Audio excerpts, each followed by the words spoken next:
मैं शुभम अग्रवाल आज आपके लिए टॉपिक लेके आया हूँ सीमेंट। एक्चुअली एग्ज़ाम्स में बीइंग अ सिविल इंजीनियर हमसे क्वेश्चन पूछा जाता है कि मुझे ये बताइए कि मास कॉन्क्रीटिंग के लिए आप कौन सा सीमेंट यूज़ करेंगे, या आपको डैम बनाना है उसके लिए कौन सा सीमेंट यूज़ करना चाहेंगे, या अंडर वाटर कंक्रीटिंग के लिए आप कौन सा सीमेंट यूज़ करेंगे। तो इन सभी टाइप के सवाल का क्वेश्चन का आंसर करने के लिए हमें पहले तो ये पता होना बहुत ज़रूरी है कि सीमेंट क्या होता है। उसके बाद हमें पता होना चाहिए कि उसके अंदर क्या इंग्रेडिएंट्स हैं, वो क्या फंक्शन प्ले करते हैं। उन फंक्शंस जो भी फंक्शन वो प्ले करते होंगे उसके हिसाब से हम आंसर कर देंगे कि इस टाइप का सीमेंट हम यहाँ पे इस्तेमाल कर सकते हैं। क्योंकि हमें पता है कि वेरियस टाइप्स ऑफ सीमेंट्स हैं, हर किसी का अपना पर्पज़ है, ठीक है, हर किसी का अपना पर्पज़ है। तो उस पर्पज़ के हिसाब से जो भी उसके अंदर फंक्शन वो प्ले करता होगा, ठीक है, जो भी इंग्रेडिएंट, उसके हिसाब से हम बता देंगे कि हमें कौन सा सीमेंट कहाँ पे यूज़ करना चाहिए। तो शुरू करते हैं सीमेंट। तो सीमेंट एक बाइंडिंग मटेरियल है। कैसा है? एक बाइंडिंग मटेरियल। कहने का क्या मतलब है?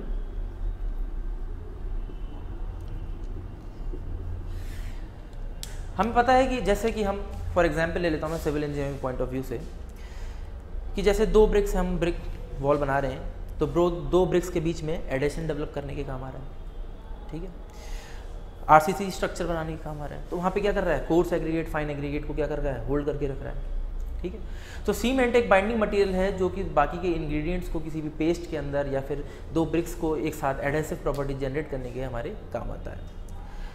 अब सीमेंट के अंदर ऐसा क्या है और वो क्या फंक्शन प्ले करता है, उसकी एक एक करके बात करते हैं। तो सीमेंट के अंदर इंग्रेडिएंट्स की बात करते हैं या कॉम्पोजिशन ऑफ सीमेंट कह देते हैं। Composition of cement. और यहाँ पे कॉम्पोजिशन ऑफ सीमेंट में किस सीमेंट की बात कर रहा हूँ, किस सीमेंट के कॉम्पोजिशन की बात कर रहा हूँ, तो मैं यहाँ जनरली ओपीसी के रिस्पेक्ट में बात कर रहा हूँ, ऑर्डिनरी पोर्टलैंड सीमेंट के रिस्पेक्ट में बात कर रहा हूँ, ठीक है। अब इसके अंदर क्या क्या होता है एक एक करके देखते हैं, किस परसेंटेज में अवेलेबल होता है। क्यों? क्योंकि हम जानते हैं कि सीमेंट एक आर्टिफिशियल मटेरियल जो कि हम तैयार कर रहे हैं, ठीक है। अगर हम तैयार कर रहे हैं तो उसके अंदर कुछ ना कुछ इंड्यूस कर रहे होंगे, हर किसी का अपना फंक्शन होगा, हर किसी का अपना एक परसेंटेज होगा, ठीक है। तो देखते हैं, सबसे पहला हमारे पास इसके अंदर लाइम है। क्या है? लाइम, जो कि CaO के फॉर्म में प्रेजेंट है और 62 to 67% यही अवेलेबल है। दूसरा इसमें हमारे पास सिलिका है, SiO2 के फॉर्म में 17 to 25%। इसके बाद हमारे पास अलुमिना है, ठीक है, जो कि Al2O3 के फॉर्म में अवेलेबल है और जिसका 3 से 8% क्या है? परसेंटेज है OPC के अंदर। फोर्थ हमारे पास कैल्शियम सल्फेट है, कैल्शियम सल्फेट CaSO4, जो कि 3 से 4% अवेलेबल रहता है लगभग। फिफ्थ है हमारे पास आयरन ऑक्साइड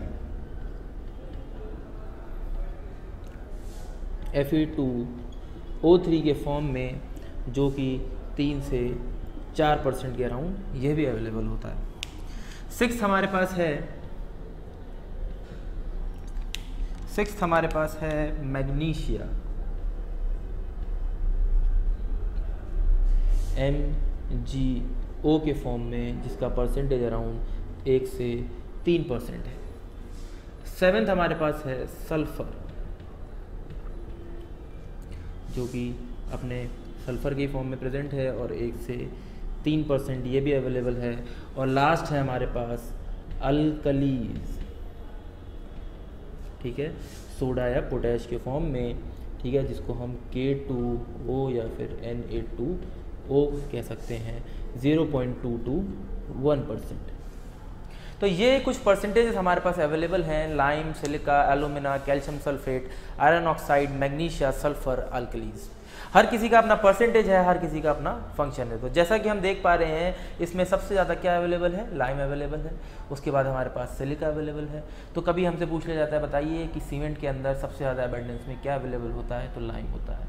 या कॉम्बिनेशन के फॉर्म में पूछ लेगा कि जी बताइए कि कौन से दो कंपाउंड्स ऐसे हैं जो सबसे ज़्यादा अवेलेबल होते हैं, तो लाइम एंड सिलिका। यह हमसे पूछ लेगा बताइए कि कैल्शियम सल्फेट किस परसेंटेज में अवेलेबल होता है, तो 3 to 4% अवेलेबल होता है। ठीक है, तो इस तरह से हम आंसर कर सकते हैं वेरियस क्वेश्चंस को। साथ के साथ फंक्शंस की बात करते हैं। ठीक है, जैसे हमें फंक्शंस नोन हो जाएंगे तो हम अलग अलग टाइप के सीमेंट्स बना सकते हैं उनके फंक्शंस के हिसाब से। ठीक है, तो एक एक करके सारे कॉम्पोजिशंस की बात करते हैं, एक एक करके हर किसी के फंक्शन की बात करते हैं। ठीक है, फंक्शंस। ठीक है, तो फंक्शंस की बात करते हैं एक एक करके। पहला है लाइन, जो कि हमने बात करी थी 62 to 67% ओपीसी के अंदर अवेलेबल होता है। इसका फंक्शन क्या है, यह हमें स्ट्रेंथ एंड साउंडनेस प्रोवाइड करता है सीमेंट के अंदर। क्या प्रोवाइड करता है, स्ट्रेंथ एंड साउंडनेस। ठीक है, स्ट्रेंथ, साउंडनेस।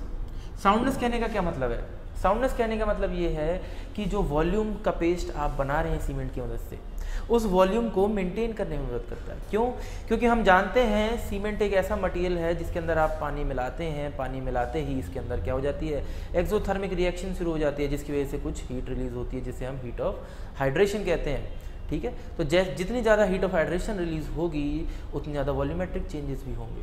तो ये लाइम उस वॉल्यूमेट्रिक चेंजेस को रोकने में मदद करता है, मतलब साउंडनेस ऑफ द सीमेंट को मेंटेन करने में मदद करता है, उसका वॉल्यूम मेंटेन करने में मदद करता है।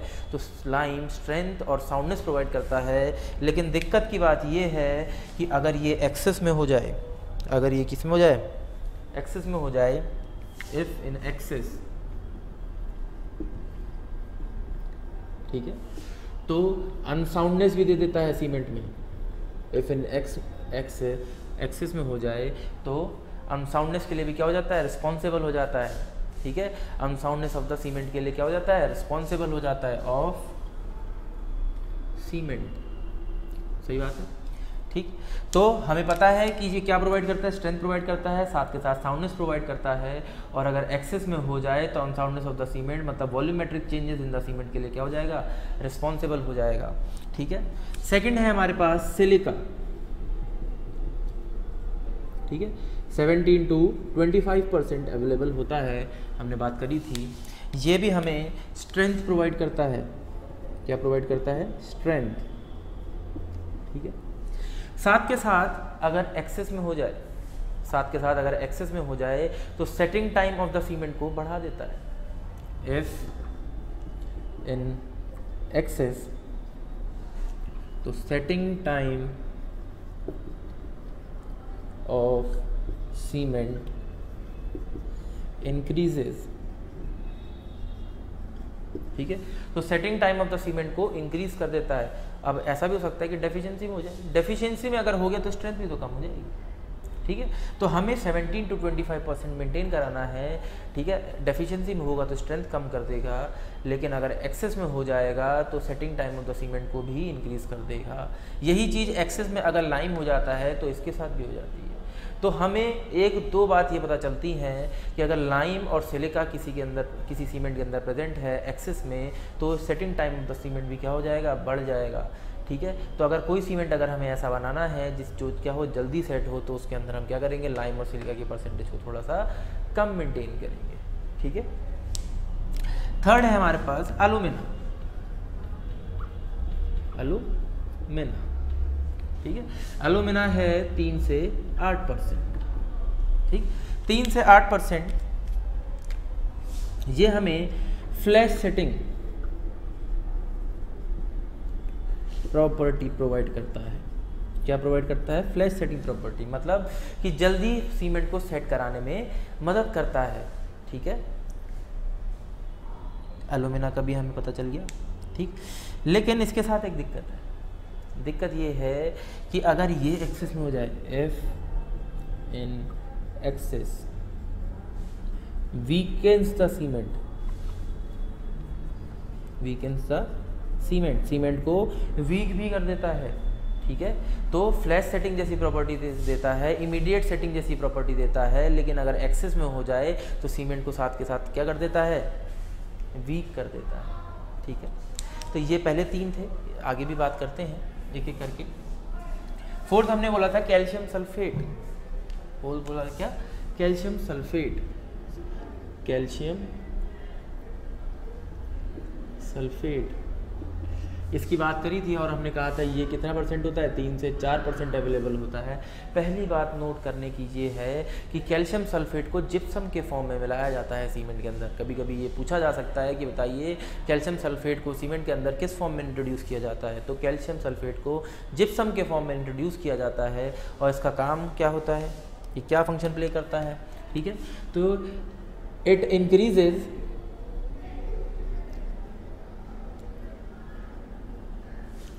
Initial setting time of cement. तो सीमेंट का इनिशियल सेटिंग टाइम इंक्रीज करने के क्या आता है, काम आता है, ठीक है। तो इनिशियल सेटिंग टाइम अगर आपको किसी सीमेंट का इंक्रीज करना है तो आप उसमें क्या करेंगे, कैल्शियम सल्फेट के परसेंटेज को थोड़ा सा ज़्यादा रखेंगे, ठीक है। देन फिफ्थ है हमारे पास कैल्शियम सल्फेट के बाद आयरन ऑक्साइड। क्या है हमारे पास, आयरन ऑक्साइड।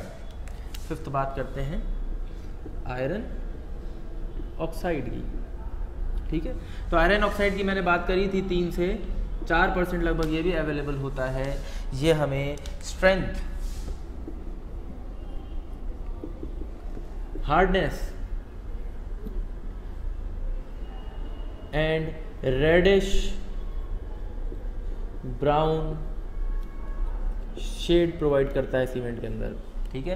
तो स्ट्रेंथ भी देता है, हार्डनेस भी देता है, रेडिश ब्राउन शेड भी प्रोवाइड करता है। तो आयरन ऑक्साइड की अब देखो, अगर कम हो जाएगा तो स्ट्रेंथ कम हो जाएगी, ज़्यादा हो जाएगा तो रेडिश ब्राउन कलर ज़्यादा हो जाएगा, ठीक है।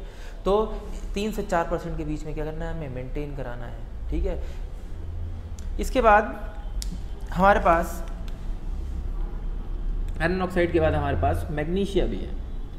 मैग्नीशिया जो है ये 1 से 3% प्रेजेंट है, ठीक है, 1 से 3% प्रेजेंट है। ये भी हमें स्ट्रेंथ प्रोवाइड करता है सीमेंट के अंदर, ये भी हमें हार्डनेस प्रोवाइड करता है, लेकिन ये येलोविश शेड प्रोवाइड करता है, ठीक है, लेकिन ये येलोइश शेड प्रोवाइड करता है। लेकिन इसके साथ दिक्कत है, दिक्कत ये है कि अगर ये भी एक्सेस में हो गया, इफ इन एक्सेस, तो अनसाउंडनेस के लिए क्या हो जाता है, अनसाउंडनेस के लिए रिस्पॉन्सिबल हो जाता है, अनसाउंडनेस ऑफ सीमेंट के लिए रिस्पॉन्सिबल हो जाता है, ठीक है। मतलब volumetric changes in the cement के लिए क्या हो जाता है, रिस्पॉन्सिबल हो जाता है। इससे पहले हमने किसकी बात करी थी, ऐसा ही किसकी करी थी, ठीक है। तो मैग्नीशिया अभी है, ठीक है। इससे पहले हमने लाइम की बात करी थी कि लाइम भी अगर एक्सेस में हो रहा तो अनसाउंडनेस के लिए रिस्पॉन्सिबल हो जा रहा था। यहाँ पे मैग्नीशिया है, मैग्नीशिया भी क्या हो जा रहा है, रिस्पॉन्सिबल हो जा रहा है किसके लिए, अनसाउंडनेस के लिए, ठीक है। इसके बाद 7th है हमारे पास सल्फर, जो कि हमने बात करी थी 1 से 3% अवेलेबल है, ठीक है, 1 से 3% अवेलेबल है। ये किसी काम का नहीं हमारे, क्यों, क्योंकि it provides unsoundness in the cement,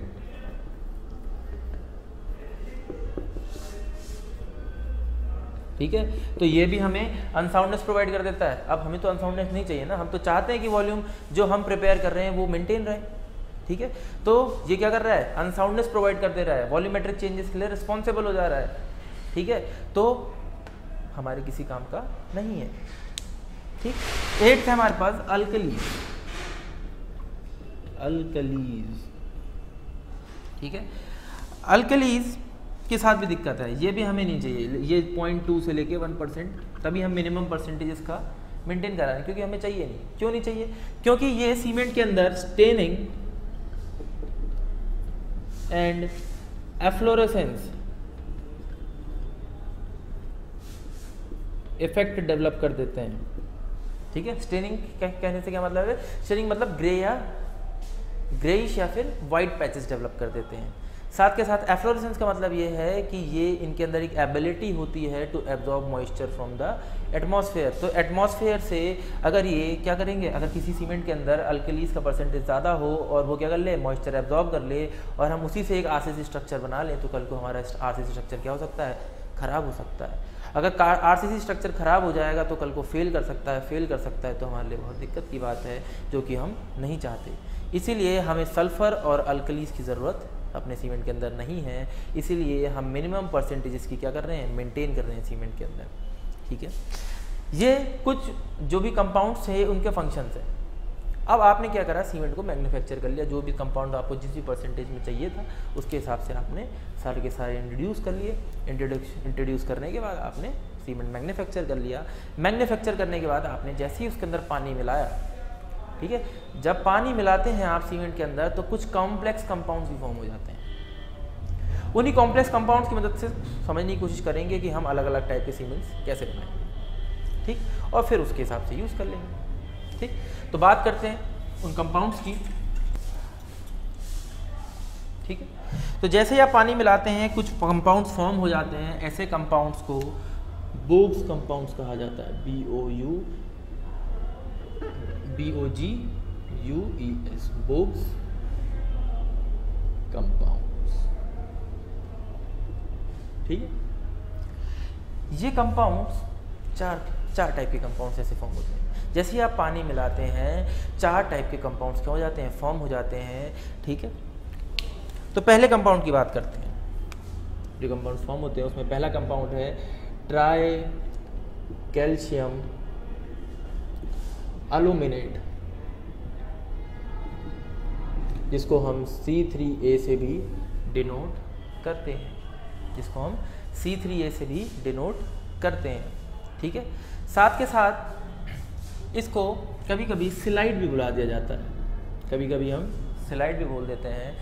इसका अगर मैं केमिकल फॉर्मूले की बात करूं तो 3CaO.Al2O3 इसका केमिकल फॉर्मूला हो जाएगा।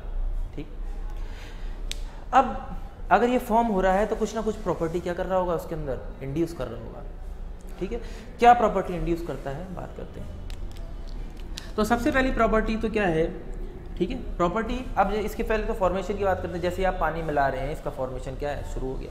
ठीक है, तो इसका जो फॉर्मेशन है विद इन जो कंप्लीट हो जाता है अराउंड 24 आवर्स में क्या हो जाता है, कंप्लीट हो जाता है। कहने का मतलब ये है from the addition of water या फिर with the addition of water, ठीक है, within 24 hours hydration of tri calcium aluminate क्या हो जाता है, कंप्लीट हो जाता है।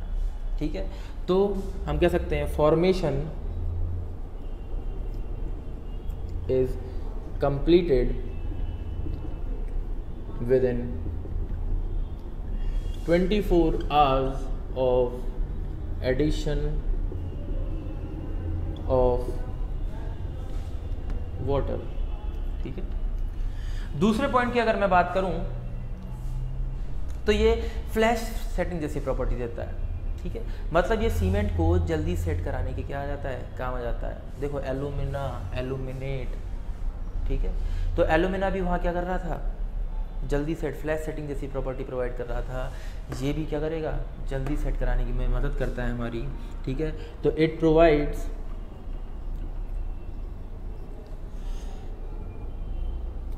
Flash setting property to cement. लेकिन इसके साथ दिक्कत भी है। दिक्कत ये है कि ये maximum heat of hydration produce करता है। अभी हम 4 कंपाउंड्स की बात करेंगे जिसमें से पहले की बात चल रही है। इन सब में से चारों के चारों कंपाउंड्स में से जो मैक्सिमम हीट रिलीज करता है वो ट्राई कैल्शियम एल्यूमिनेट करता है। ठीक है, तो produces maximum heat of hydration. ठीक है, maximum heat of hydration produce करता है। ठीक है, अब maximum heat of hydration produce करता है तो मतलब जो हीट रिलीज हो रही है वो इसकी वजह से मैक्सिमम हो रही है। अगर इसकी मात्रा क्या हो जाए, सीमेंट के अंदर ज़्यादा हो जाएगी तो हीट ऑफ हाइड्रेशन भी ज़्यादा रिलीज होगी। हीट ऑफ हाइड्रेशन भी ज़्यादा रिलीज होगी तो वॉल्यूमेट्रिक चेंजेस भी ज़्यादा होंगे। वॉल्यूमेट्रिक चेंजेस ज़्यादा होंगे तो श्रिंकेज ज़्यादा होगा। श्रिंकेज ज़्यादा होगा तो हमारे लिए तो दिक्कत की बात है कि हम जिस वॉल्यूम का पेस्ट बनाएंगे फिनिश होने के बाद, सूखने के बाद, सेट होने के बाद वो क्या हो जाएगा, श्रिंक होके कुछ कम हो जाएगा। और जितना ज़्यादा ये होगा उतना ज़्यादा कम हो जाएगा। ठीक है। तो maximum heat of hydration produce कर रहा है, तो ऐसा भी हो सकता है कि ये क्या कर सकता, ये रिस्पॉन्सिबल हो सकता है development of cracks in the cement. क्यों? क्योंकि maximum heat of hydration produce करता है, वॉल्यूमेट्रिक चेंजेस के लिए रिस्पॉन्सिबल होता है। आपने तो सीमेंट पेस्ट बना के लगा दिया, लगाने के बाद वो श्रिंक कर गया, श्रिंक करने से उसका क्या वॉल्यूम चेंज हो गया, वॉल्यूम चेंज होने की वजह से कल को क्या हो सकते हैं, क्रैक डेवलप हो सकते हैं। तो मैं ऐसा कह सकता हूँ, it leads to development of cracks in the cement। ठीक है, तो डेवलपमेंट ऑफ क्रैक्स के लिए भी क्या हो सकता है, रिस्पॉन्सिबल हो सकता है। तो ये अनडिजायरेबल प्रॉपर्टी है। तो एक बार हमसे कभी कभी ये क्वेश्चन भी पूछ लिया जाता है कि which of the following is responsible for undesirable properties in the cement, तो ट्राई कैल्शियम एल्यूमिनेट। ठीक है, क्यों? क्योंकि maximum heat of hydration produce कर रहा है और डेवलपमेंट ऑफ क्रैक्स के लिए क्या हो सकता है, रिस्पॉन्सिबल हो सकता है। ठीक है, दूसरे कंपाउंड की बात करते हैं।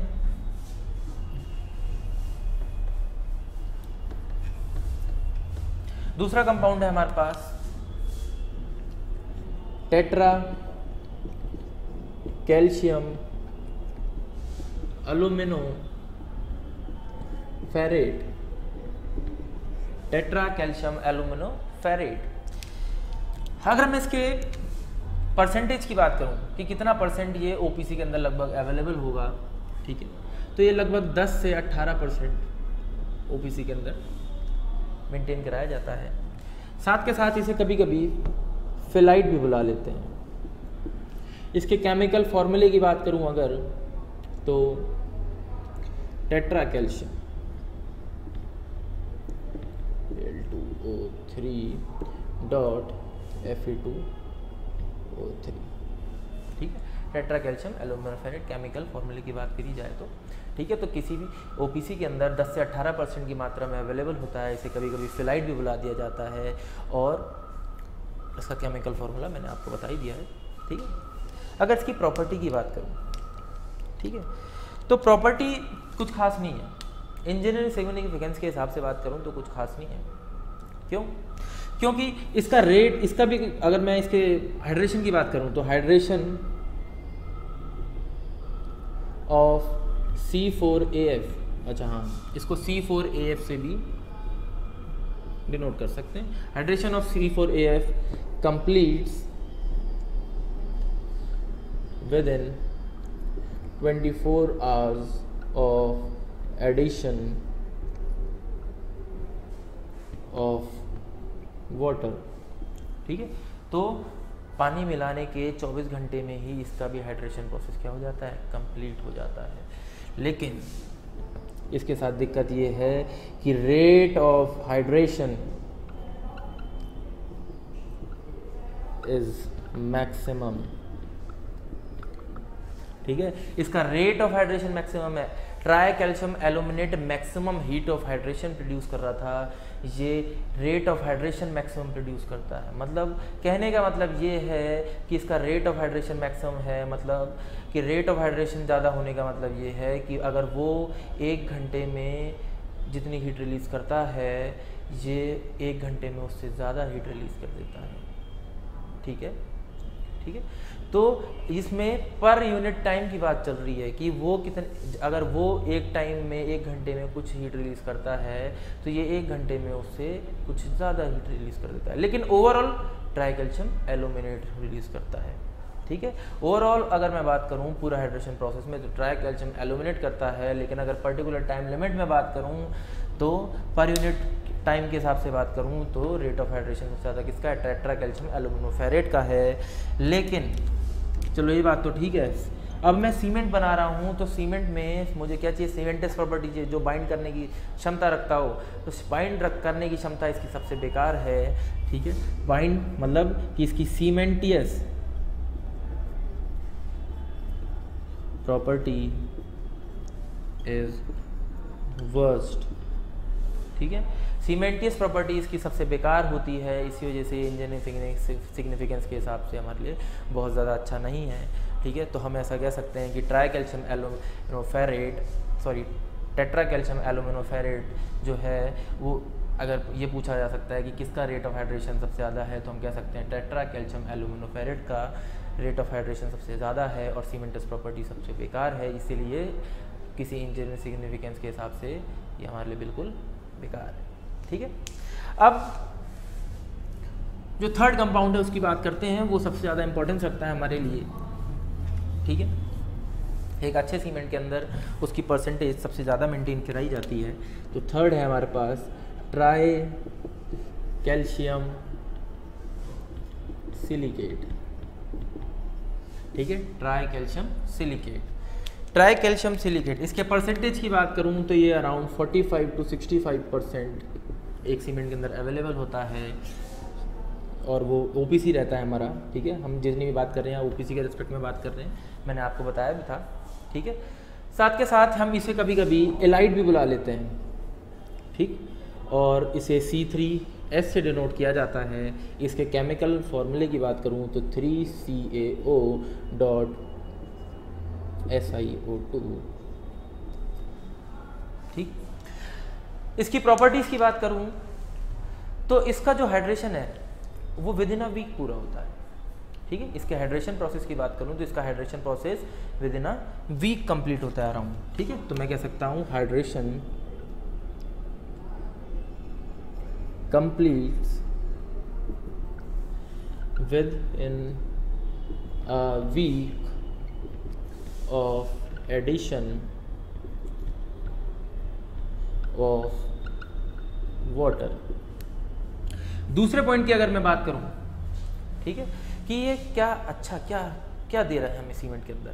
ठीक है, तो सीमेंट के अंदर ये अर्ली स्ट्रेंथ के लिए रिस्पॉन्सिबल होता है। तो जो सीमेंट अपनी अर्ली स्ट्रेंथ गेन करता है वो ट्राई कैल्शियम सिलिकेट की वजह से ही गेन करता है। ठीक है, तो अगर हमें कोई एक ऐसा सीमेंट चाहिए जो जल्दी स्ट्रेंथ गेन कर ले तो हम उसमें क्या करेंगे, ट्राई कैल्शियम सिलिकेट की मात्रा ज़्यादा रख लेंगे। जैसे rapid hardening cement. Rapid hardening cement एक ऐसा सीमेंट है जिसके अंदर क्या होता है, जो स्ट्रेंथ जल्दी गेन कर लेता है, रैपिड हार्डनिंग सीमेंट। ठीक है, जो जल्दी स्ट्रेंथ गेन करता हो। ठीक है, तो उसके अंदर क्या होता होगा, ट्राई कैल्शियम सिलिकेट का परसेंटेज थोड़ा सा ज़्यादा रखा जाता है। ठीक है, तो मैं कह सकता हूँ C3S provides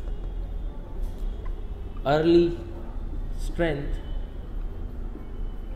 to the cement. ठीक है, C3S अर्ली स्ट्रेंथ के लिए रिस्पॉन्सिबल होता है और इसका जो आप कह सकते हैं हाइड्रेशन जो कंप्लीट होता है वो विद इन अ वीक होता है। तो हमें कोई एक ऐसा सीमेंट बनाना है जो कि जल्दी स्ट्रेंथ गेन कर ले, उसके अंदर हम क्या कर सकते हैं, ट्राई कैल्शियम सिलिकेट का परसेंटेज ज़्यादा रख सकते हैं। एक OPC के अंदर अगर मैं बात करूँ तो अराउंड 45 to 65% प्रेजेंट होता है, जिसको हम एलाइड भी बुला सकते हैं।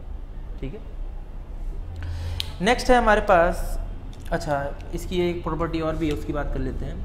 अगर सीमेंटियस प्रॉपर्टी की बात करूं, सीमेंटियस, तो सीमेंटियस प्रॉपर्टी जो है बेस्ट देता है। ठीक है, जितने भी हमें कंपाउंड, 4 कंपाउंड जो हमारे पास, पहला था ट्राई कैल्शियम एल्यूमिनेट, दूसरा था टेट्रा कैल्शियम एल्यूमिनोफेरेट, तीसरा है ट्राई कैल्शियम सिलिकेट। तो ट्राई कैल्शियम सिलिकेट जो है, इसके बाद हम पढ़ेंगे डाई कैल्शियम सिलिकेट। ठीक है, तो die calcium silicate, try calcium aluminate और टेट्रा कैल्शियम एल्यूमिनोफेरेट के अमंग इन चारों के चारों में जो बेस्ट सीमेंटियस प्रॉपर्टी मिल रही है वो ट्राई कैल्शियम सिलिकेट से मिलती है।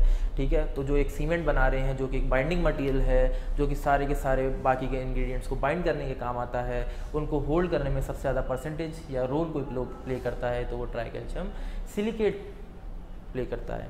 ठीक है, इसके बाद हमारे पास एक और कंपाउंड है, बात करते हैं उसकी भी, डाई कैल्शियम सिलिकेट।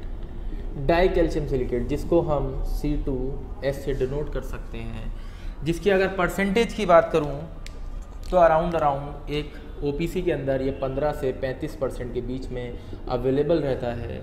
इसको हम कभी कभी बेलाइट भी बुला लेते हैं। इसके केमिकल फॉर्मूले की बात करूं तो 2CaO.SiO2। ठीक है, अब क्या फंक्शन देता है, फिर से इसकी भी बात कर लेते हैं। ठीक है, तो पहले तो इसके हाइड्रेशन प्रोसेस की बात कर लेते हैं। भाई इसका जो हाइड्रेशन है, हाइड्रेशन इसका लगभग 1 साल में पूरा होता है।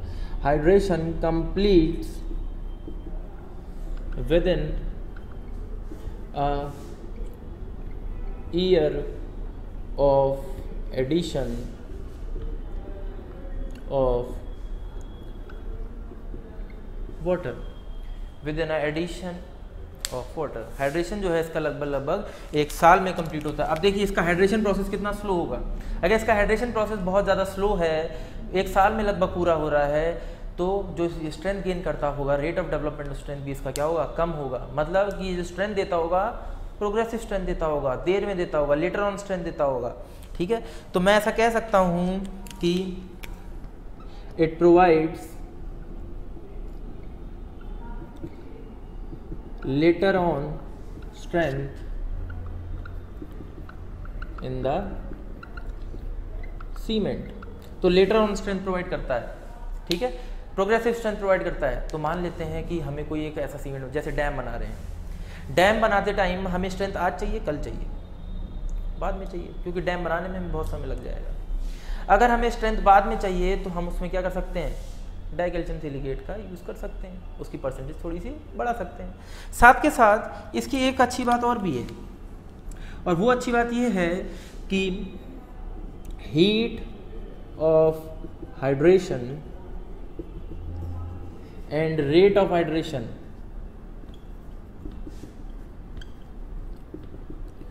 Of C2S is minimum among all the compounds।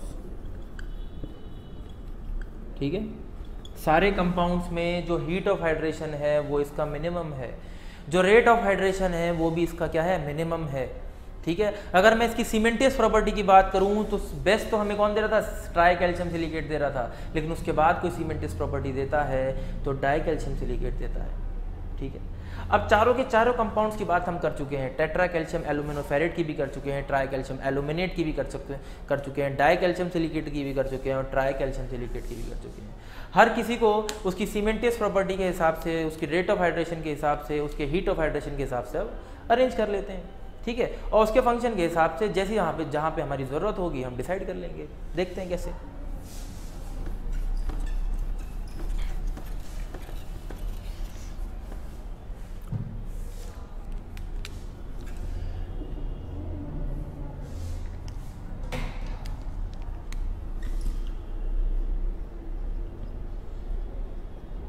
Decreasing order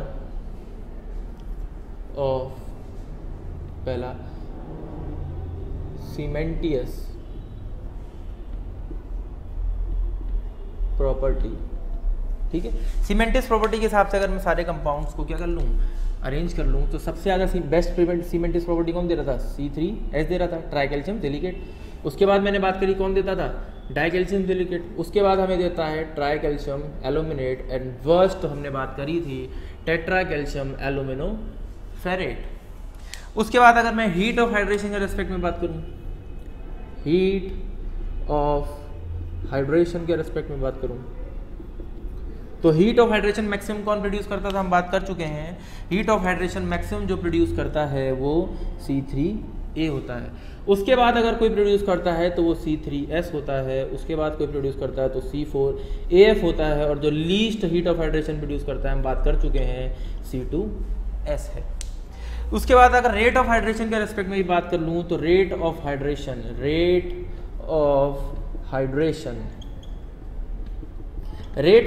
के रेस्पेक्ट में भी अगर मैं बात कर लूँ तो सबसे ज़्यादा रेट ऑफ हाइड्रेशन किसका है, हम बात कर चुके हैं C4AF का है।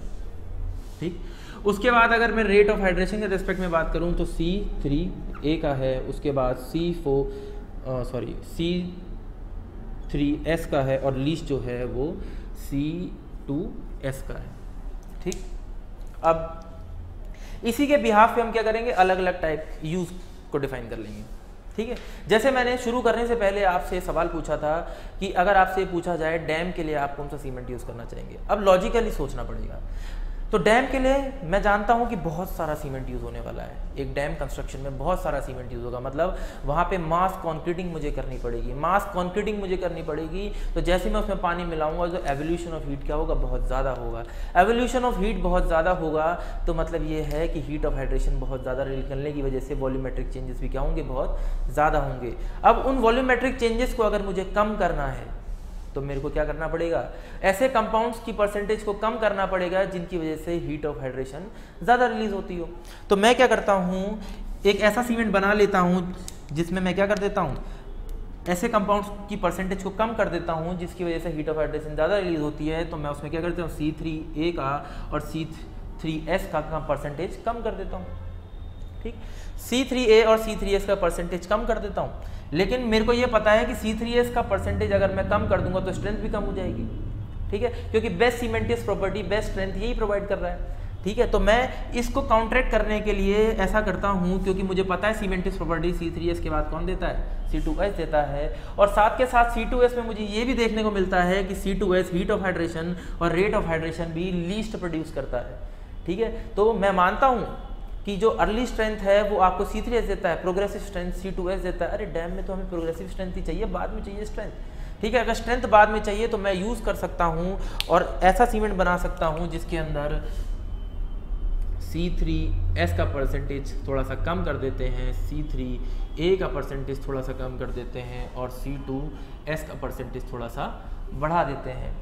ठीक है, जिससे होगा क्या, जिससे ये होगा कि rate of development of strength थोड़ा कम हो जाएगा, लेकिन ओवरऑल स्ट्रेंथ बाद में सेम निकल के आएगी। हीट ऑफ हाइड्रेशन बहुत कम हो जाएगी, क्योंकि हीट ऑफ हाइड्रेशन जो मेजरली प्रोड्यूस करते हैं वो C3A और आपका C3S प्रोड्यूस करते हैं। ठीक है, तो ऐसे सीमेंट में जिसमें हीट बहुत कम रिलीज होती है, ऐसे सीमेंट को हम लो हीट सीमेंट कहते हैं, लो हीट सीमेंट। ठीक, तो अगर आप मुझसे पूछा जाए कि डैम के लिए या फिर मास कॉन्क्रीटिंग के लिए मैं कैसा सीमेंट यूज़ करूंगा, तो मैं आंसर कर सकता हूं लो हीट सीमेंट। क्यों? क्योंकि लो हीट सीमेंट में हीट बहुत कम प्रोड्यूस होती है, प्रोग्रेसिव स्ट्रेंथ मिल जाती है जो कि हमें बाद में चाहिए। ठीक है, बाद में चाहिए तो बाद में मिल तो रही है, क्या दिक्कत है। ठीक है, तो मैं कह सकता हूं कि डैम्स के लिए, मास कॉन्क्रीटिंग के लिए मैं कौन सा सीमेंट यूज़ कर सकता हूँ, लो हीट सीमेंट का यूज़ कर सकता हूँ। साथ के साथ एक क्वेश्चन और भी मैंने पुटअप किया था कि अंडर वाटर कंक्रीटिंग के लिए आप कौन सा सीमेंट यूज़ करेंगे। ठीक है, अंडर वाटर कंक्रीटिंग के लिए अब मैं जानता हूँ कि अगर मुझे एक सीमेंट या सीमेंट पेस्ट को या फिर कंक्रीट को अंडर वाटर प्लेस कराना है तो वो मैं जानता हूँ कि वो जल्दी से जल्दी सेट हो जाना चाहिए। क्यों? क्योंकि अगर देर में सेट होता है तो पानी की वेव्स की वजह से, वाटर वेव्स की वजह से वो क्या हो सकता है, इरोड हो सकता है, वहाँ से अपनी जगह से मिसप्लेस हो सकता है। ठीक है, तो मुझे एक ऐसा सीमेंट चाहिए जो जल्दी सेट हो जाए। और जल्दी सेट होने की प्रॉपर्टी कौन देता है, एल्यूमिना। ठीक है, साथ के साथ एक कंपाउंड ऐसे भी था जिसकी हमने बात करी थी, जिसकी वजह से क्या हो रहा था, ये सेटिंग टाइम इंक्रीज हो रहा था, कि ये मदद कर रहा था देर में सेट हो। वो कौन सा था, कैल्शियम सल्फेट। कैल्शियम सल्फेट की अगर परसेंटेज को थोड़ा सा कम कर दिया जाए, एल्यूमिना की परसेंटेज को थोड़ा सा बढ़ा दिया जाए, तो हम एक ऐसा सीमेंट बना सकते हैं जो जल्दी सेट हो जाएगा।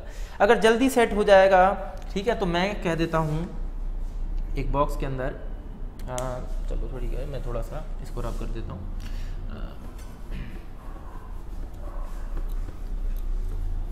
ठीक,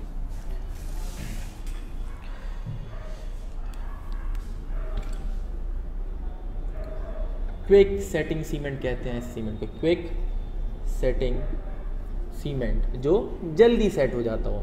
ठीक है, क्विक सेटिंग सीमेंट जिसके अंदर हम क्या कर रहे हैं, एल्यूमिना का परसेंटेज थोड़ा सा बढ़ा रहे हैं। क्यों? क्योंकि ये फ्लैश सेटिंग जैसी प्रॉपर्टी देता है, जल्दी सेट कराने में मदद करता है। और कैल्शियम सल्फेट जो कि एक रिटार्डर का काम करता है, जो कि इनिशियल सेटिंग टाइम को इंक्रीज करता है, उसका परसेंटेज हम थोड़ा सा रिड्यूस कर देंगे।